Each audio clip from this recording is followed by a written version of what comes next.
대통령의 법 위반 행위가 헌법소우 관점에서 중대한 의미를 가진다고 볼 수 없고, 또한 대통령에게 부여한 국민의 신임을 임기 중 다시 박탈해야 할 정도로 국민의 신임을 저버린 경우에 해당한다고 볼 수 없으므로 대통령에 대한 파면 결정을 정당화하는 사유가 존재하지 않는다.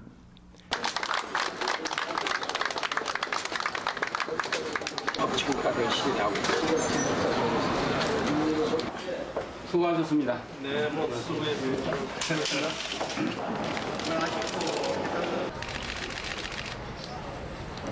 급하게 결론이 내린 것에 대해서 문제가 크다 이래 봅니다만은, 그러나 법적으로 여기 어떻게 불복할 수 있는 방안이 없습니다. 앞으로 우리 역사 100년, 1000년의 역사 속에서 두고두고 부세에서 이야기될 그런 사건이 될 것입니다. 지금 어디로 가시나요? 그 유교로서 입원해 계신 병원에 갑니다. 다른 분들은 먼저 출발하셨어요. 그리고 나서 차례로 최선을 다했습니다. 결과에 대해서 어떻게 생각하십니까? 국민들 많이 관심 갖고 있는데요. 우리로서는 최선 다한 거니까 평가하는 거야 이제. 어쩌도 홀가분하지 뭐. 정말 홀가분하고 정말로 참 어둡고 긴 터널을 이제 통과한 것 같아. 다 어려웠지요. 정말 어려웠어요. 지금과는 다르게 좀 차분한 모습인 것 같은데, 지금 여기서요, 재판관 6명이 찬성을 하면 인용이 되고 3명 이상이 반대를 하면 기각이 되는데, 최 의원님, 혼란을 최소화하기 위해서 어떤 경우에든 인용이든 기각이든 만장일치로 좀 해야 된다는 의견도 있었거든요. 그 가능성을 좀 어떻게 보세요? 뭐 그럴 가능성도 있습니다. 예. 특히 이번 같은 경우에는 과거와 달리 재판관들이 자기가 어떤 투표를 했는지 실명으로 밝혀야 됩니다. 그러다 보니까 거기에 따른 심리적 부담이라든지 또 반대측의 항의라든지 이런 데 대한 상당한 부담을 느낄 수 있기 때문에 만장일치로 할 수도 있다고 보는데, 저는 민주주의 사회에서 재판관들의 소신에 따라서 판결을 하는 게 맞다고 봅니다. 지금 앞서도 이제 2004년 노무현 대통령 탄핵 결정 과정에서 재판관으로 참여하신 분들이 굉장히 큰 심리적 부담을 느꼈다. 그런데 이번에는 이제 자신은 그 당시에는 지금 노무현 대통령 그 탄핵 기각이 몇 대 몇으로 기각됐는지 아직도 모르거든요. 공개가 안 돼 있습니다. 그런데 이번에는 몇 대 몇으로 찬성이 되든지 기각이 되든지. 거기에 이름까지 다 나오고. 거기다 이름 개개인별로 어떤 입장을 취했는지가 나오기 때문에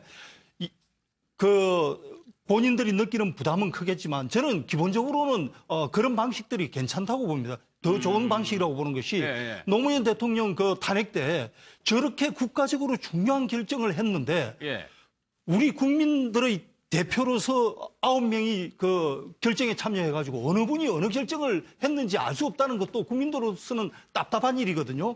익명으로 결정하느냐, 기명으로 결정하느냐 다 찬반은 있지만은, 이런 중요한 결정을 했을 때는 그 재판관들이 소신을 국민들 앞에서 정확하게 밝히는 것도 나름 의미가 있는 일이라고 봅니다.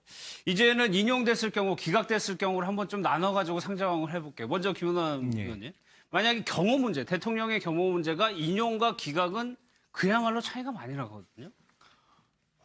그렇죠. 기각이 되면 그야말로 현직 대통령이고 직무에 대통령이 다시 복귀하는 겁니다. 그러니까 탄핵 절차에 돌입하기 전에 경호 상태로 완전히 돌아가는 것이고요.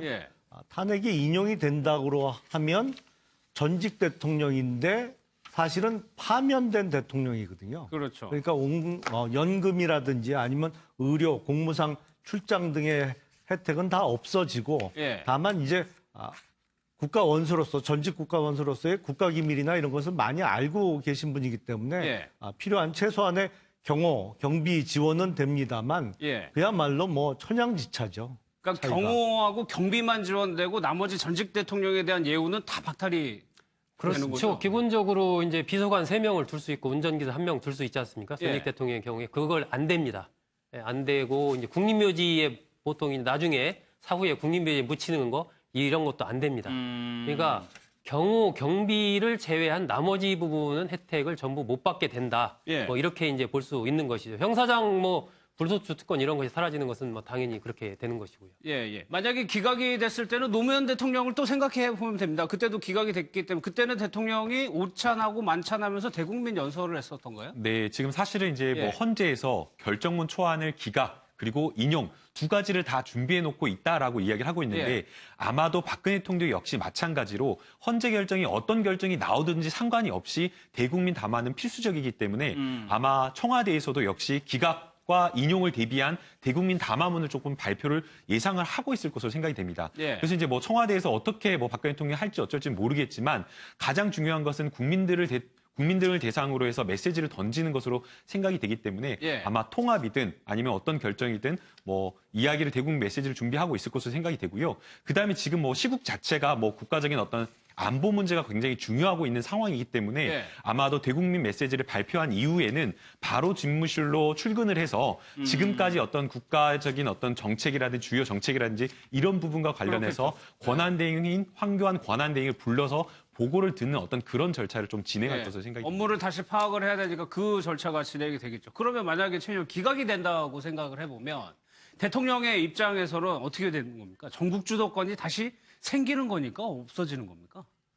그러면은 바로 업무에 복귀한다는 뜻 아니겠습니까? 바로 복귀했을 때는 지금 저 화면에 나오다시피 고건 당시 노무현 그 전 대통령 때는 고건 총리가 사의를 표했는데 지금도 황대행 같은 경우에도 아마 곧바로 재신임을 묻는 차원에서라도 사표는 제출하겠죠. 그런데 지금 같은 경우에는 노무현 대통령의 탄핵이 기각됐을 때하고 너무나 상황이 다릅니다. 일단 국민의 여론이 지금 여론조사를 했을 때의 그 탄핵 찬성이냐 반대냐가 정반대로 나오고 있거든요. 2004년도 노무현 대통령 때하고. 그래서 사실은 박근혜 대통령이 전국 주도권을 아무리 헌법재판소에서 기각 결정이 난다 하더라도 면죄부를 주는 거잖아요.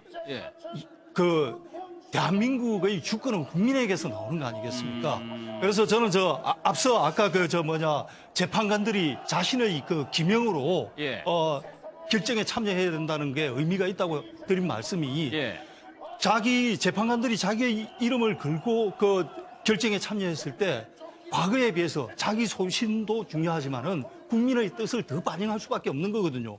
자기의 결정이 국민들 앞에 낱낱이 드러나기 때문에 국민의 뜻을 반영하는 측면에서 의미가 있다고 보는데 그것은 헌법 1조에 있는 주권은 국민에게서 나온다. 그런데 국민의 여론이 지금 상당히 한쪽으로 기울어 있기 때문에 헌법재판소의 결정이 뭐 국민의 뜻하고 많은 부분에서 비슷하게 나올 거라고는 생각을 하지만 여하튼 박근혜 대통령이 여론과는 완전히 다르게 어떤 전국 주도권을 끌고 간다든지 이러기는 힘들 것이다.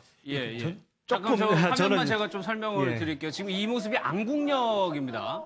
지금 안국역에서 조금만 위로 올라가면 헌법재판소가 있는데 헌재 앞에는 차량을 통제하고 있어가지고 조용한 모습인데 안국역 주변에서는 차도까지 나와 있는 것 같은데요. 어떻게 보면 차도까지 나와가지고 집회가 이루어지는 모습입니다. 김용남입니다. 방금 이제 최 위원님께서 국민의 뜻에 따라서 헌재 재판관들이 결정을 해야 된다 내지는 할 것이라고 말씀하셨습니다만 저는 조금 견해가 다른 것이 국민의 뜻에 따라서 뭐 아니면 여론이 이러니까 뭐 어떻게 결정한다는 건 그거는 어떤 정식 사법이 아니고 여론 재판이 되는 것이거든요. 사실은 헌법 재판관들은 각자가 갖고 있는 법의 상식과 기준 그리고 소신에 따라서 탄핵 사유를 개별적으로 판단을 해야 되고요. 우리 헌법에 보면 대통령의 탄핵 사유는 헌법과 법률에 중대한 위반이 있을 경우입니다. 그러니까 그것이 과연 국회에서 표결로 통과시킨 탄핵 소추 사유가 과연 정말 대통령의 직무를 더 이상 하면 안 되고 파면을 시켜야 될 정도의 중대한 위반 사유가 되느냐 안 되느냐. 물론 지금 이번 주 월요일에 발표된 특검 수사 결과와도 또 별개입니다. 탄핵 소추 사유. 그런데 이제 국회 탄핵소추단에서는 그 특검의 수사 결과를 물론 참고 자료라고 보시라고 이제 헌재 제출은 했습니다만 각 사유별로 재판관에 따라서 판단을 해야 되고 그것이 국내의 여론조사 결과에 따라서 좌우될 일은 전혀 아니라고 생각합니다. 이제 복잡해지는 게 인용이 됐을 때인데 지금까지 우리가 대통령이 탄핵이 된 경우를 본 적이 없단 말이에요. 만약에 인용이 된다고 한다면 그 시점부터 대통령의 지위는 없어지는 거 아닙니까? 바로 자연인 상태로 돌아가는 거죠. 예. 일단 뭐 청와대 관저를 나와서 지금 이제 청와대 설명대로라면 삼성동 사저로 예. 대통령이 돌아가야 되는 것이고 그 순간부터 이제 검찰의 어떤 바로 이제 피의자 신분으로 이제 전환할 수가 있는 것이죠. 예. 그런 상황이 되는 것이고 이 전국 자체는 바로 이제 권한대행 체제에서 60일 안에 대통령 선거를 치르는 쪽으로 굉장히 빠르게 이제 흘러가겠죠. 네. 그러면은 과연 지금 검찰의 이른바 2기 특별수사본부가 출범을 했지 않습니까? 네. 그럼 그런 쪽에서 이제 박근혜 대통령 부분에 대한 어떤 수사, 조사를 어떻게 할 것이냐. 이런 문제가 좀 검찰로서는 굉장히 고민거리로 남을 것이고. 예. 대선 전에 대선은 대선대로 스타트가 되는 거고요. 그렇죠. 대선은 대선대로 이제 흘러가는 거. 굉장히 빠르게 국면 자체가 대통령 선거 국면으로 이제 흘러가겠죠. 예. 그러면은 대통령이 일단은 청와대에서 나와서 지금 예상은 삼성동 사저밖에 없는데 여기 언론 보도로는 그쪽으로 안 갈 거라는 또 보도도 나왔단 뭐 말이에요. 일단은 뭐 박지만 회장의 말에 따르면 예. 거기에 뭐 걸레 한 조각 들어간 적이 없다. 그러니까 거처로 옮기는 준비 절차가 진행되고 있지 않기 때문에 청와대에서는 인용을 생각하지 않는 것이냐라는 좀 이야기가 있고요. 예. 또 한편으로는 그 주변에 이제 부동산 중개 사무소에 사람들이 좀 나와가지고 그 박근혜 대통령 사저가 있는 주변에 혹시 매물로 나온 물건이 있느냐를 좀 물어봤다라고 합니다. 예. 그래서 이제 그 중개사가 그러면 혹시 청와대 경호실에서 나왔냐 그러니까 거기에 대해서는 답변을 안 했다라고 하는데요. 예. 혹시 그 박근혜 대통령 사저 주변에 매물로 나온 물건을 찾았다라고 한다면 청와대에서 이것은 박근혜 대통령이 사저에 머무를 경우에 바로 인근에서 의경 부대가 상주하면서 경호를 하도록 되어 있습니다. 그렇겠죠. 지금 상도동에 뭐 김영삼 전 대통령의 그 사저에 바로 한 500m 근처에 지금 부대가 머무르고 있거든요. 예. 그래서 아마 그 경호를 위해서 그런 거를 찾았다라고 한다면 바로 이제 그 삼성동 사저로 머무르게 될 가능성이 있는데요. 지금 저 삼성동에 있는 그 사저 자체가 물건이 나오지 않는 곳입니다. 그렇기 때문에 경호상 좀 어려움이 있어서 지금 들리는 바에 의하면 예. 삼성동 저 사저에 가지 않고 또 경기도 인근 모처에서 잠시 머물렀다가 박근혜 대통령이 사저나 경호가 좀 용이한 곳을 좀 찾아서 머무르는 곳을 좀 찾지 않겠느냐라는 그런 지금 이야기가 되고 있는 상황입니다. 뭐 이 기각이 되더라도 임기를 채우면 다시 이제 저 집으로 가야 되는 건데 그래서 좀 관심이 모아집니다. 삼성동 사저와 관련해서 과거 영상을 좀 인터뷰하고 모아봤습니다. 네, 어서 오세요. 안녕하세요. 예. 생일 축하합니다. 생일 축하합니다. 사랑하는 은혜니 합니다.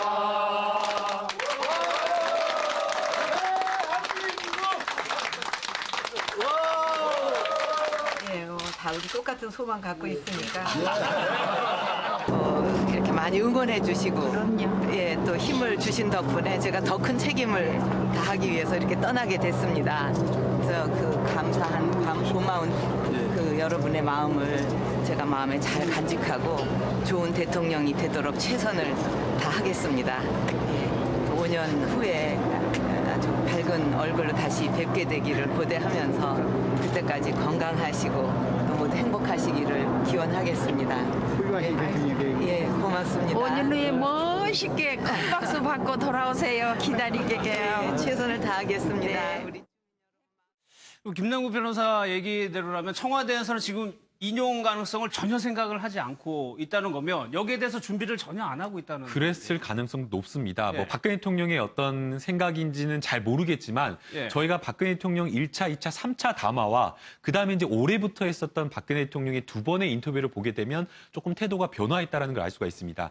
1차, 2차, 3차 담화 때는 국민 앞에서 조금 잘못했다라고 하면서 최순실 씨와의 어떤 국정 개입이나 이런 부분을 일정 부분 인정하는 태도를 보였는데 예. 올해 1월 1일 신년 기자회견에서는 뭐 검찰이 엮었다, 말도 안 되는 이야기다라는 취지의 이야기를 했었고 그다음에 이제 설 전에 정규제 TV와에서의 인터뷰나 이런 이야기를 했을 때도 사실 무근이다라는 취지로 예, 굉장히 예. 좀 강경하게 항변을 했습니다. 예. 그다음에 이제 또 박근혜 대통령의 피청구인인 어떤 김평우 변호사라든지 손병규 변호사가 나와서 하는 어떤 그런 이야기들을 들어보게 되면 이거는 뭐 각하돼야 된다, 탄핵 사유 자체가 되지 않는다, 예. 또 뭐 블랙리스트 이것도 정부의 적법한 일이었다라는 취지로 이야기를 하고 있기 때문에 박근혜 대통령의 대리인들의 사저의 이야기와 그다음에 박근혜 대통령이 오래 했던 어떤 기자회견의 이야기를 보게 되면 인용이 된다라는 어떤 그런 판단보다는 예. 기각 쪽에 약간 좀 무게를 두고 있는 것이 아닌가. 예. 그렇다고 한다면 역시 그 사저로 조금 움직이는 부분에 대해서 조금 준비를 아직 하지 않고 있을 좀 가능성이 높다라는 좀 생각이 듭니다. 그렇죠. 대통령의 인식으로 한번 지금까지 시간 관계상 쭉 오면은 준비를 안 하는 게 오히려 당연한 일관성이 있는 얘기이기도 하거든요. 글쎄요. 근데 뭐